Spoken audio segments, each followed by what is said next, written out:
Okay, thanks everybody for coming here today. So I'm going to give you a whirlwind talk about renewable energy, sustainability, and about net zero. It's like what our targets are. And just to keep people awake and bribe some people, I've got some nice vegan chocolate.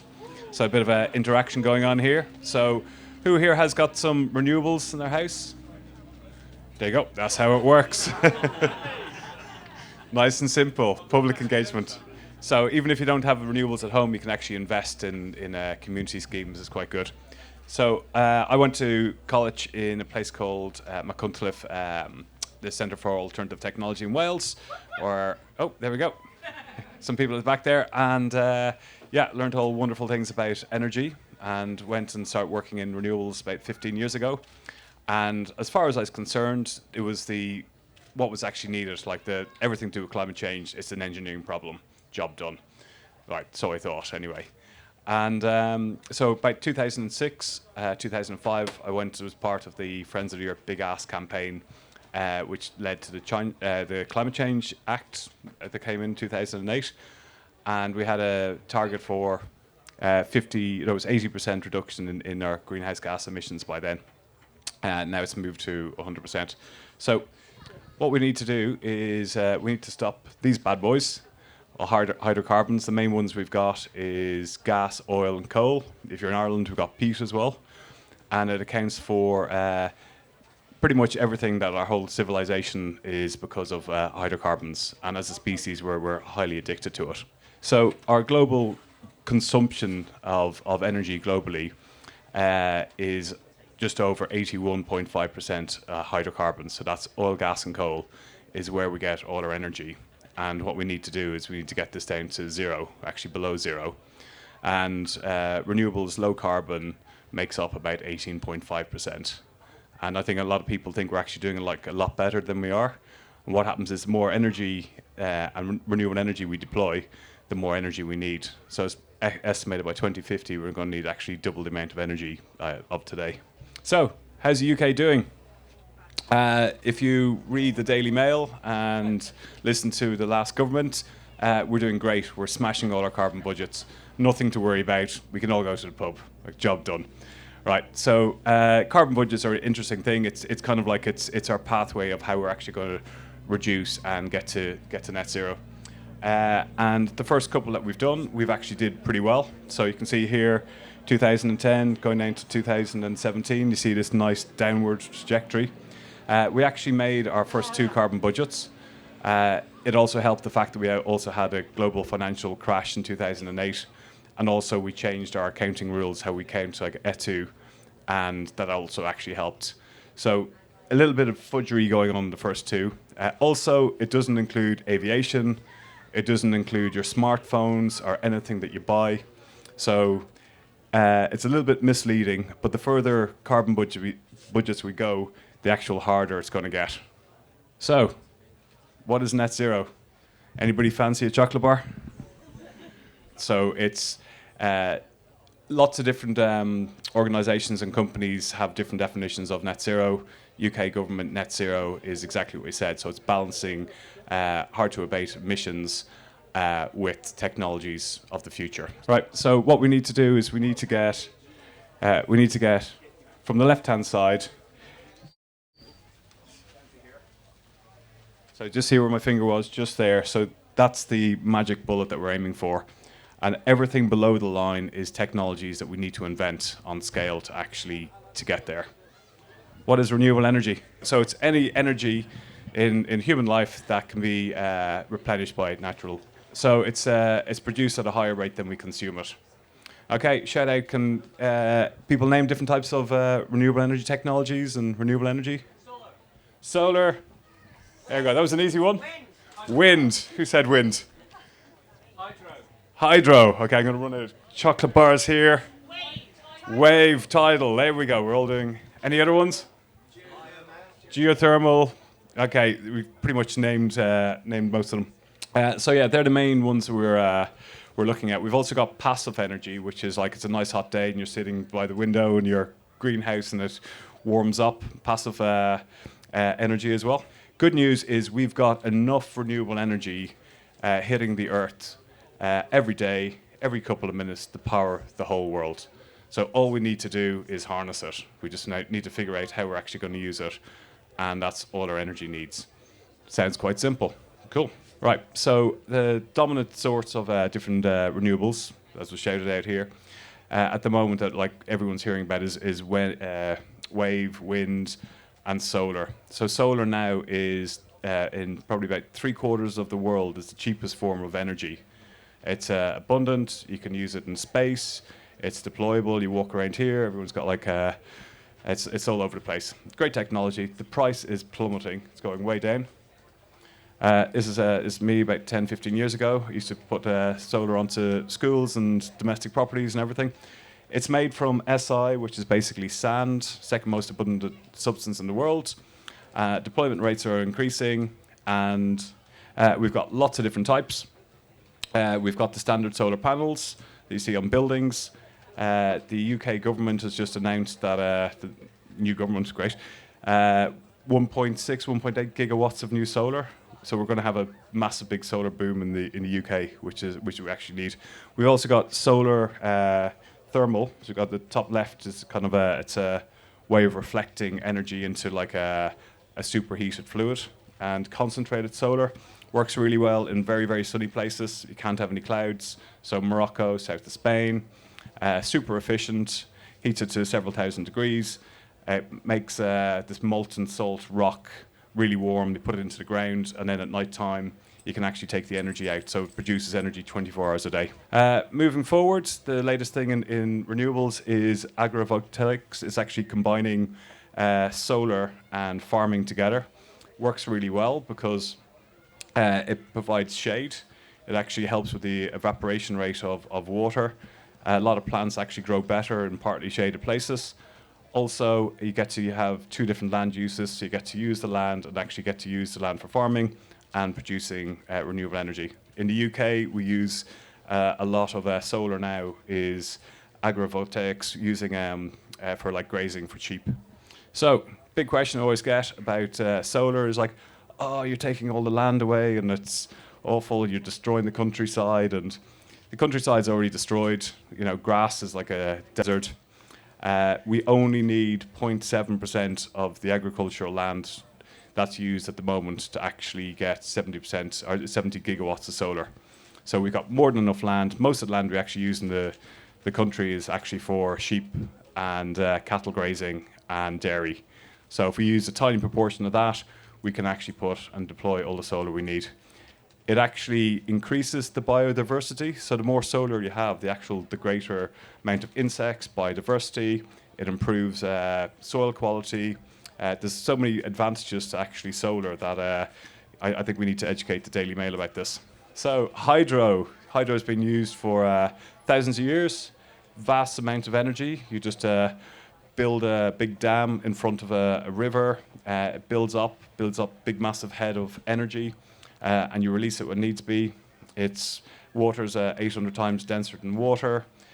Most of the big hydro plants in the world have already been built. There's a bit of controversy with them. They also can cause environmental damage and also with fish. This one here is in the San Francisco River in Brazil. Went there a couple of years ago, and the chief engineer said, we need as much solar as you can build. And we're actually looking at doing floating solar on the actual dam behind it. And because of droughts, the actual production of this plant is down 80%. Works really well. You need vast amount of concrete to construct it. Once it's actually constructed, it's an amazing form of energy. Downsides, it causes a lot of damage to natural waterways and fish, and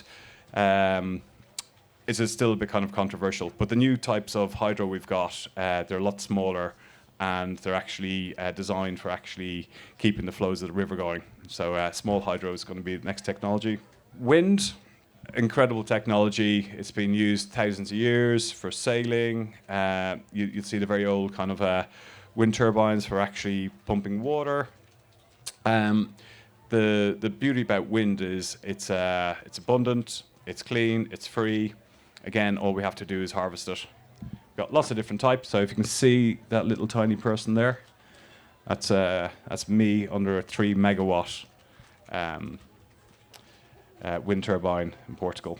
So they're getting big, they're getting bigger, and even getting bigger again. So this is an outdated picture, but I keep this one because it's very good for showing people the actual size of the construction. So this is a 12 megawatt wind turbine that's actually now in operation in the North Sea. And the next ones that we've got are actually 15 megawatts, are actually bigger than the Eiffel Tower. The reason they're big, it works on cubed law. So when you double the size of a wind turbine, you quadruple its output. Also, the higher it is, you get better wind quality.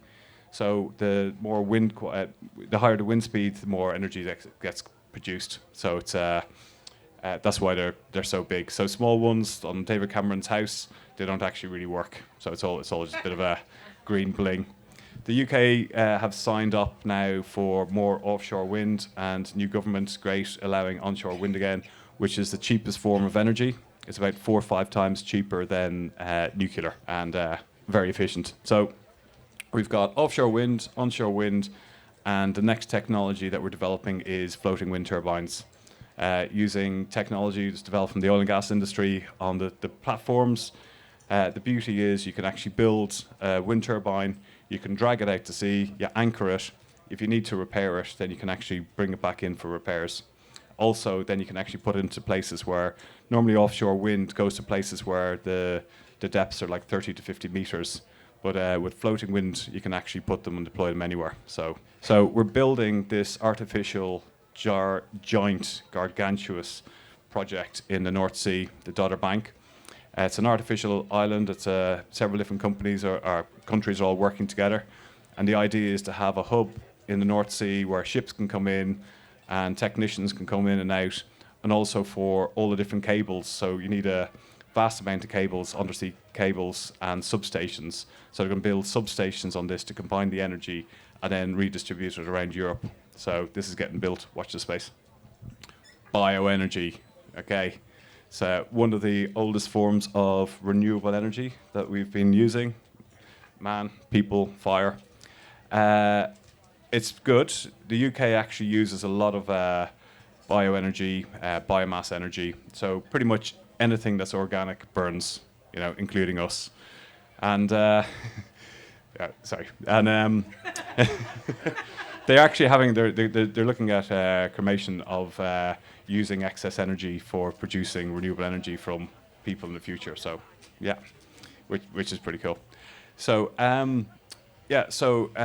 quite controversial. The reason being is when you burn something, lots of air particles come out and highly toxic. There's like 150 to 200 different types of substances actually come out when you actually burn biomass.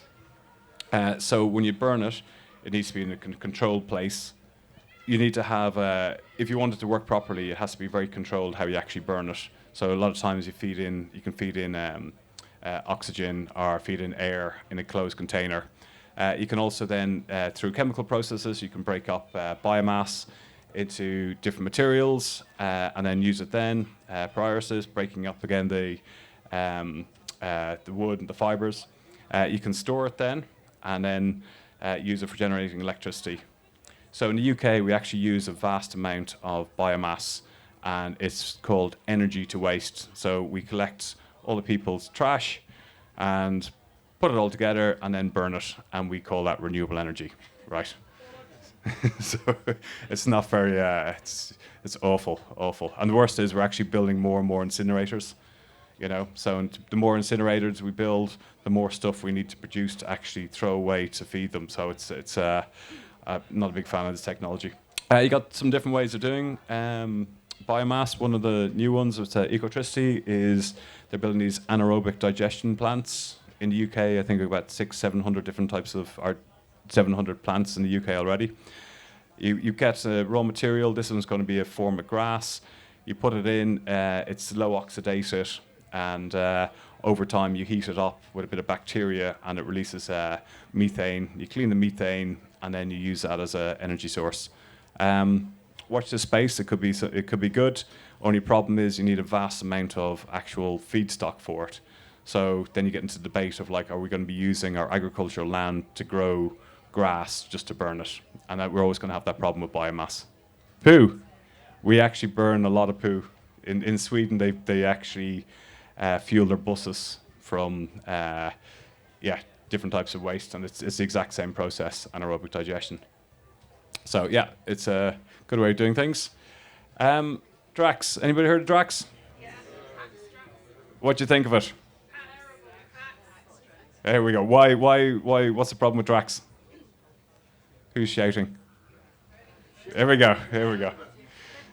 So the whole concept of Drax is quite an interesting project, because it's actually the largest single emitter of fossil fuels in the UK, but also, depending which way you do your carbon accounting, it's also the best way of saving carbon in the UK is using Drax. So highly controversial. In order to burn the billions of tons or millions of tons of feedstock, we go and we get wood from Brazil, Canada, US, Norway.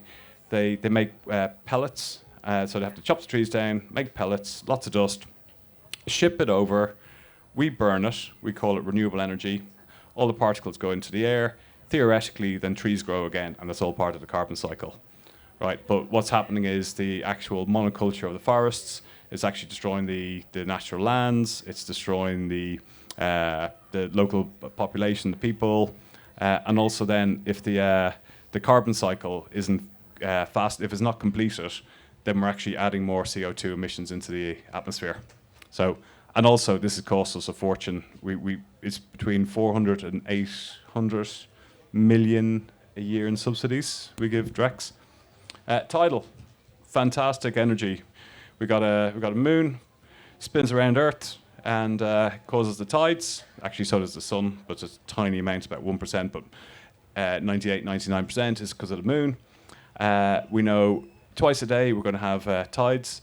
The UK has the second highest tidal range in the world, and also has the best locations. We've got like 7 or 8 different points because of the way our coastline is actually jagged for tidal energy. There's a couple of different types. There's tidal barrages that you've heard, like Swansea, keeps on coming up every year.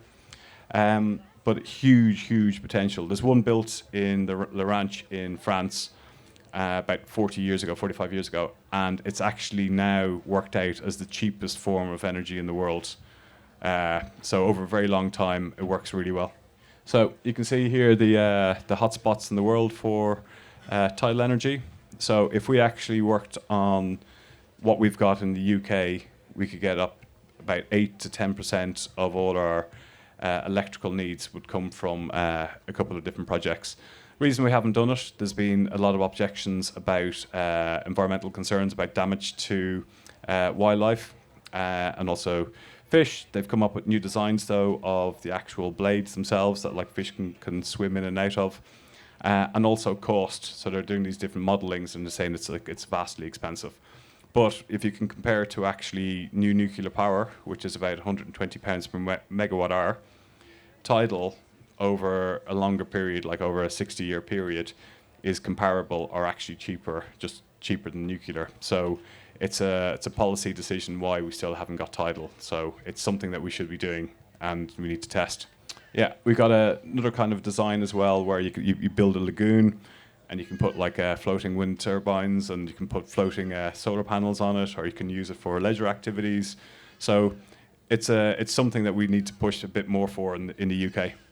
Wave, okay, so we've got about 60 to 100 different types of prototypes of wave technology, and we still haven't cracked it yet. So the whole idea is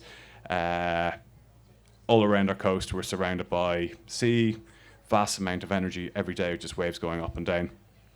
We haven't quite cracked this yet, but if we do, Ireland is going to become the Saudi Arabia of wave technology. Do you hear me? We're going to be, so watch this space. Geothermal, you got 2 different types. You got what we use for heat pumps. We go down like 50, 100 meters. We get a little bit of heat from the ground. If you go down 3, 4, 5, 6 kilometers, you start getting magma that actually heats up the ground. So it can be 100 to 200 degrees down there. So all we have to do is drill big, massive holes. So certain hotspots in the world for it. Places like Iceland, you only go down like about 5 feet and it's hot enough. UK, we have to go down about like 3 kilometres. We've got a place in Cornwall.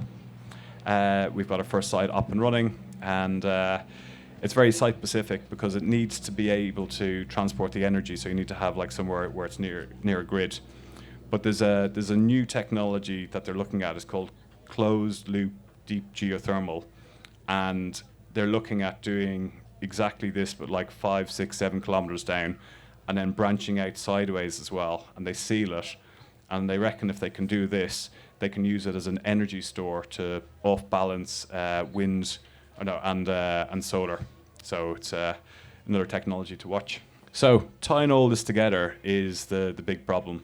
So with renewables, the biggest criticism is that it's intermittent. So the sun doesn't always shine, wind doesn't always blow, so we have these lull periods. So if you actually look at the UK energy content, it goes up and down on a daily basis, and it changes day to day, week to week, month to month. And in fact, we had some periods in when you actually look at the modelling, that we can have like a couple of months where there's very little natural resources. So the biggest criticism that we always have about is intermittent supply. And what we need to have is we need to have battery storage systems for like 1 hour, 2 hour duration. Then on top of that, we need to have longer battery storage systems, which are interseasonal battery storages. And we've got some of them like pump storage hydro works, but also with electrical vehicles. The more electrical vehicles we have, you can plug them into your house. And then the way the future is going to be, we're going to have smart grids talking to our different appliances or washing machines. So if it's nice and sunny out, all of a sudden there's a message sent to your washing machine turns on automatically, your car starts charging. Then it's night time, there's no wind, there's no solar. Then they start taking some of the energy from your EVs and they switch off appliances. So this is where we're going to be moving more towards in the future, demand side response. On top of that, we need to build giant interconnectors. So they're subsea interconnectors that actually connect our grids with other countries. And we're going to be building one from the UK to Morocco. And it's going to be able to help balance our system. And we're going to have things like what I just showed you there with the concentrated solar powers and also wind for actually powering the UK. So we're going to be able to swap energy between Morocco and the UK. There's also now talks of ones of building it from Europe to North America using the joint hydros. So if we can build these big interconnectors, it means then we can start balancing our global energy. But just on saying that, also what we need to do is we need to switch the way that we actually live, and we're going to have to start using a lot more energy than we're using today. So we have to scale it up. So I think by 2050 we need about double or triple the actual amount of energy from today. Why are we going to use so much more? That's a very good question.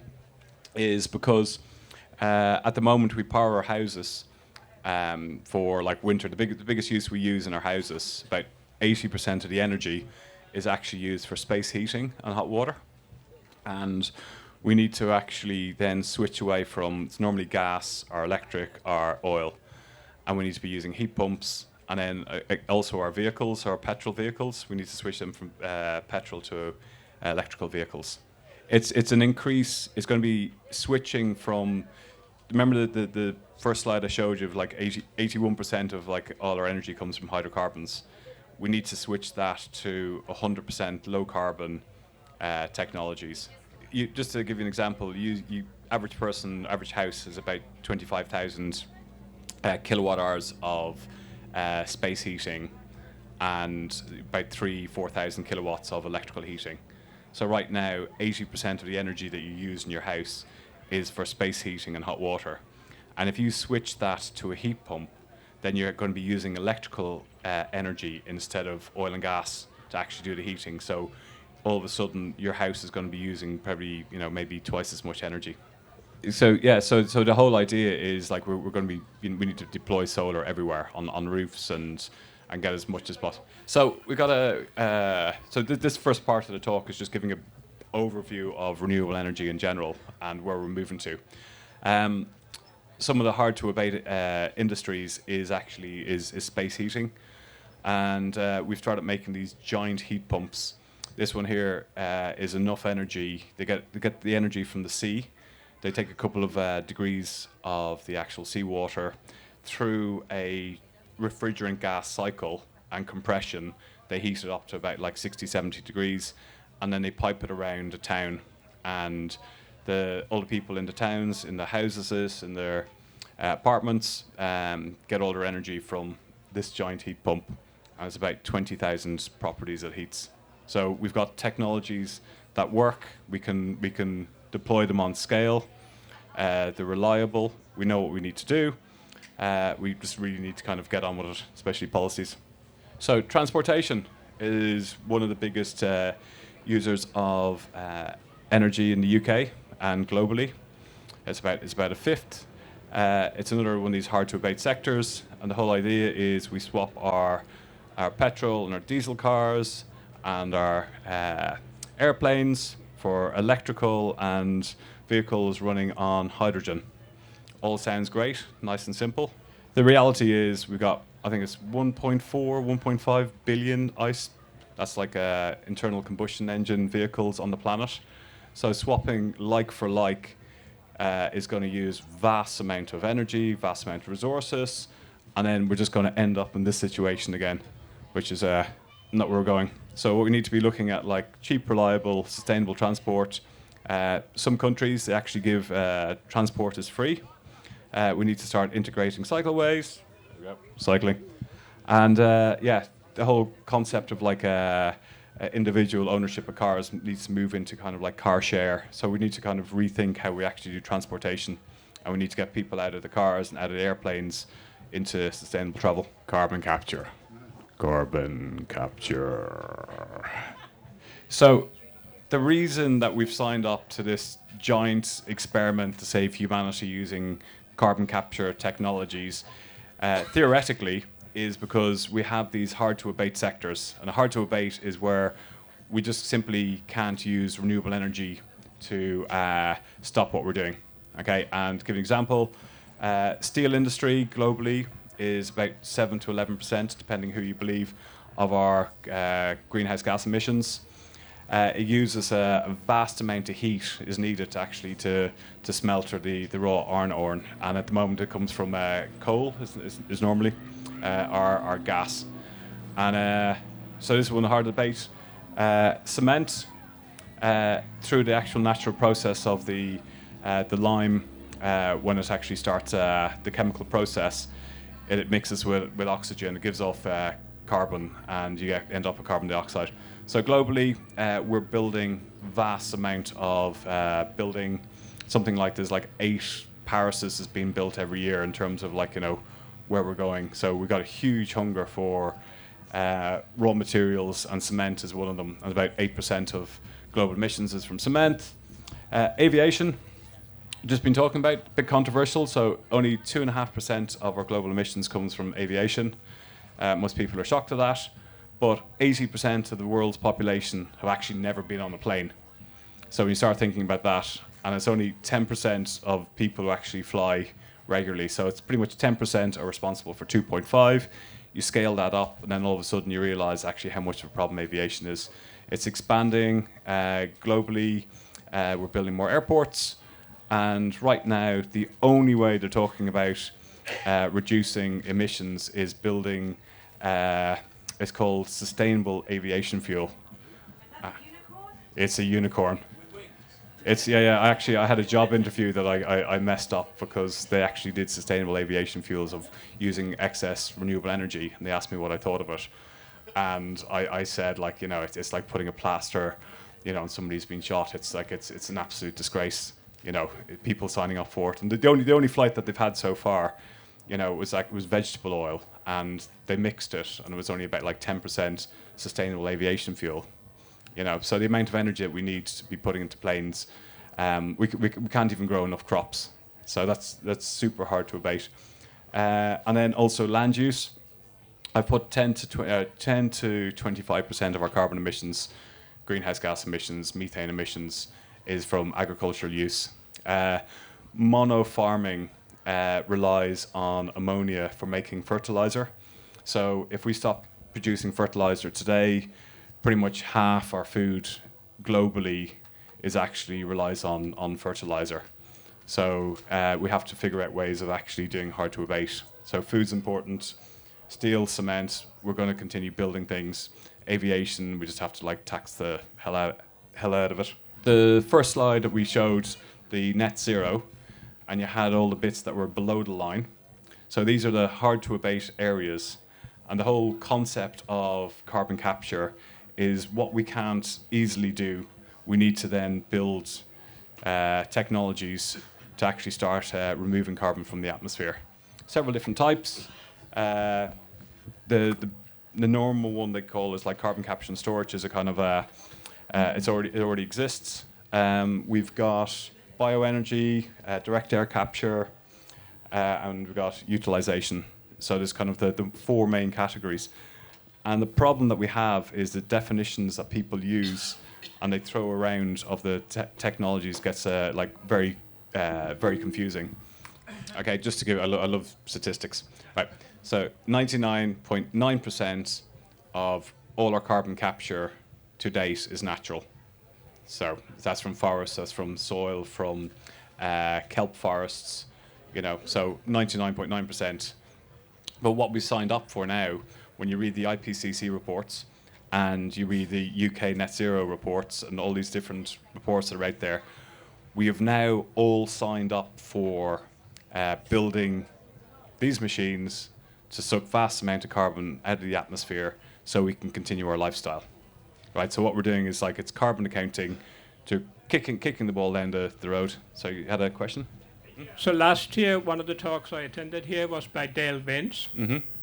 And you may have heard of his argument, which is if enough people go vegan, it doesn't have to be everybody. Yeah. And you showed us the agricultural picture. Mm-hmm. And you must know that it takes about 20 times as much food to feed a meat eater and a dairy consumption diet as a vegan or a vegetarian diet. Mm-hmm. So if there was enough behavioral change, that enough people went vegan or vegetarian, or even cut down on meat production, the amount of land in agricultural use will reduce. Yeah. And we can then, it was a circular argument, Which then is we fine. can grow enough grass I'm going to stock. cut you off. I've got a lot more to get through. Okay, right? thank you. But the thing is like I totally agree with you. It's like the land use that we use for agriculture, you know, is we need to actually look at it. We've actually nearly reached peak farming. Okay, thank you. We've run out of space. Sorry. So carbon capture and storage. How it works is you get a big emitter. Let's say like a steel factory, a cement factory, a gas, coal factory, and you put a scrubber. 5 minutes till questions. Okay, there you go. So you can get to question afterwards. I'll run through this. So you put a scrubber up here. It's a chemical process. It takes the carbon dioxide out of the actual air, and then what you do is you heat it up, and then you transport it. And then you go and you eject it down 2-3 kilometers into the ground, and you store it. And that's the theory behind it. So we've got several different types. This is direct air capture, which is, when you think about it, is absolutely bizarre. So carbon dioxide is a trace gas. So the very first picture I had, we're at like 417 parts per million. So if you take a machine like this to suck, it would have to suck in 1,000 tons of air to get 417 kilos of carbon dioxide out. Okay, uses a vast amount of energy. We have to build thousands of these machines, and also on the same time, we can only build them in places where we can actually put the carbon. And also we need to build them in places where the energy is coming from renewable energy sources. So the biggest one built so far is in Iceland, and it sequences 36,000 tons a year. And humans produce 40 gigatons. And what we've signed up for, right, is of all the different papers you read, we need to be sucking a vast amount of carbon out of the atmosphere, and the other technologies of 10 gigatons a year, which is you just look at it, it's just like eye-watering. You go like, I can't believe we've actually signed up for this. The other technology we're looking at, we're talking about DREX. DREX is going to start using, well, they're talking about using it. It's a bioenergy carbon capture and storage. It's a very fancy word for saying that we just grow something, and then when we burn it, we'll take some of the carbon that's emitted and put it back down into the ground. The theory of it works quite well, but the problem is it's very, very expensive. Right, so the different technologies that are used, this one, it's not proven on scale yet, and the first place they're trying to do it is DREX. So again, UK, we've actually signed up for using bioenergy carbon capture and storage as a main technology.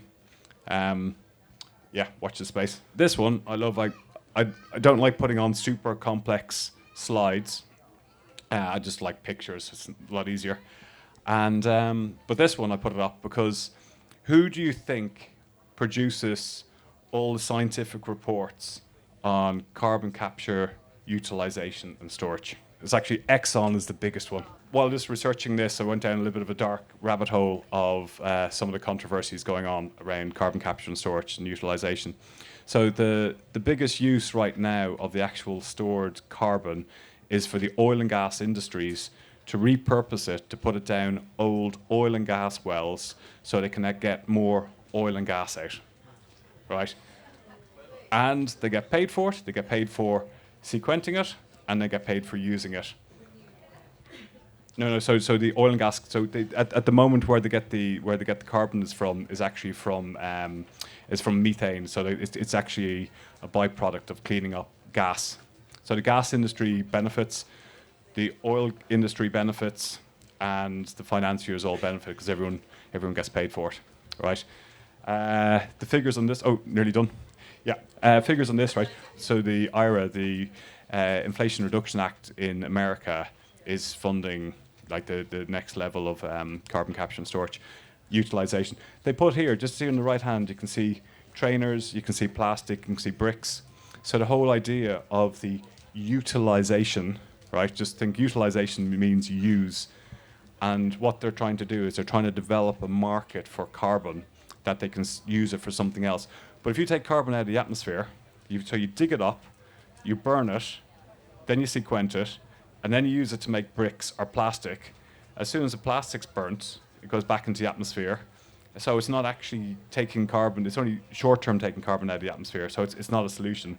So, but the big push is to actually have some financial schemes in place for utilization. And also the fact is like the wells themselves, theoretically they said is like 98, 99% they don't have leaks.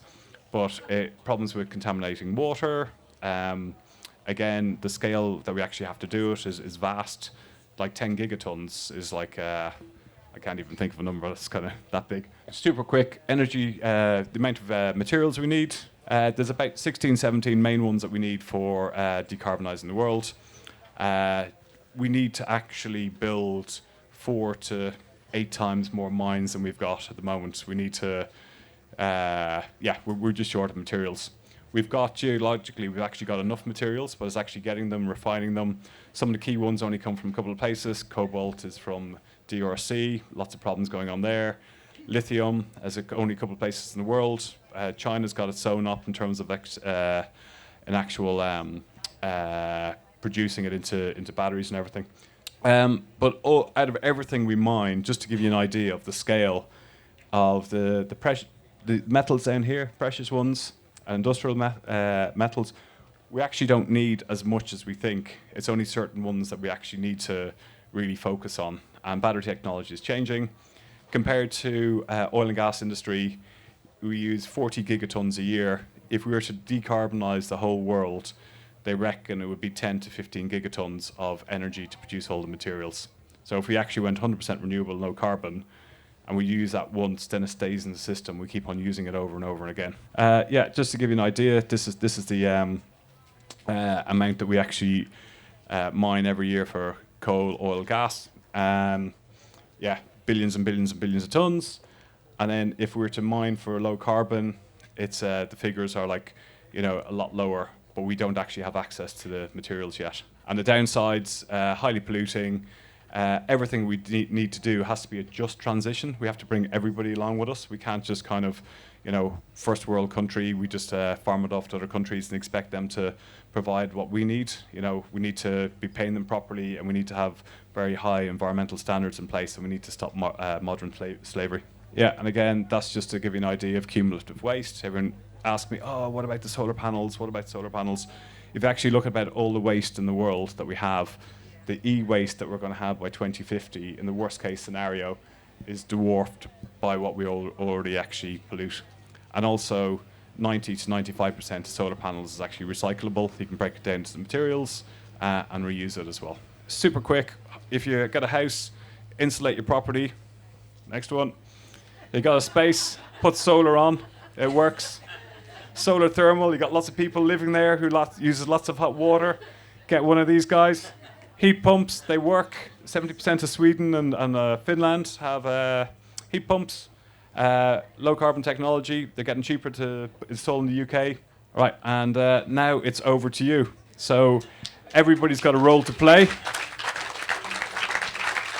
Thanks for your talk, very informative. If I may make a slight criticism, your talk is entitled Perilous Road to Net Zero, and you've quite rightly focused on carbon dioxide and the parts of renewables. Mm-hmm. I want to support what my friend at the front was saying in terms of the problems of methane and nitrous oxide from farming and from livestock in particular. Mm-hmm. If we don't tackle the livestock problem, even if we got carbon dioxide emissions down to zero, we still wouldn't be able to achieve our climate goals. And we're doing nothing about it at the moment, and we're not talking about it. So the methane problem is a really serious one, and we can all begin to do our little bit about it by reducing dramatically our meat and dairy content, because the meat and dairy system is extremely destructive. It's using up 80% of all agricultural land, and even when we produce the meat, we find that we don't want to eat 40% of what's produced. Quite simply, I could do another talk on that. I don't have enough. I don't have enough time. I want to get it on that's the agenda. Yeah, that's Thank fine. you. I totally agree with you. Next question. Okay. UK emissions for flying. Yeah. So 2.5% worldwide. What is it for the UK? And how much is a gigaton? 1,000 really million big tons. Isn't enough. Yeah. I want to know. Yeah. And about the UK emissions, 2 minutes. So people in the UK fly more than any other nation. And so at any point there's 8 million people in the air at the same time. And and it's increasing. So in terms of the UK, we don't count our aviation emissions on our... So in the 7th carbon budget, we're actually going to start counting the emissions and actually what we buy as well. So at the moment, it's not counted. So thank you. Amazing. Loads of people in the audience who are amazing will do loads of stuff individually. Mm-hmm. Loads of people will do the protesting and activism to get the change that we need from a top-down level. Yeah. What 3 things would you tell us to do?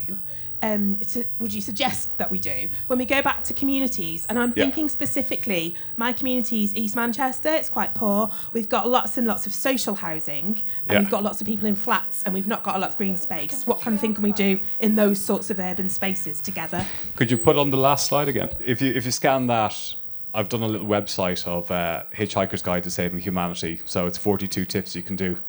So instead of 3, there's 42. But in short, if you live in flats, you got the right to vote. You got to pushing your local representatives. You can invest in renewable energy. You can buy energy from low carbon sources. You can get involved locally as well in terms of like local groups. Fergal, I have a direct answer to that. Okay. Sorry, I'm losing my mind over here. So I live in a block of flats in West London, quite close to Fergal. It's a big block, big estate with 42 blocks. It looks like that last building. It's mock Tudor. And I've got money from the Community Energy Fund to do a solar project on our flat roofs to explore the possibility, let's be clear, using some technology called SoulShare, which smartly splits the technology from solar, which is really exciting. So you can go back to your community. I'm not a solar engineer, I'm a doctor. I've learnt how to fill in a form for a community energy fund, which is incredibly complicated. But you can start a community energy project and get something going so you can do even more. But the question I was going to ask, because I did actually have a question, We're out of time. which Fergal is now listening to. We're out of time. I was just going to ask about grid, because that's the bit of technology and engineering you Okay, haven't very spoken very about. last question, I'll end on. Yeah. Yeah, grid Super Grid capacity and improvements. the and where we're at with infrastructure is key to everything, and like renewables, we need to double the grid capacity.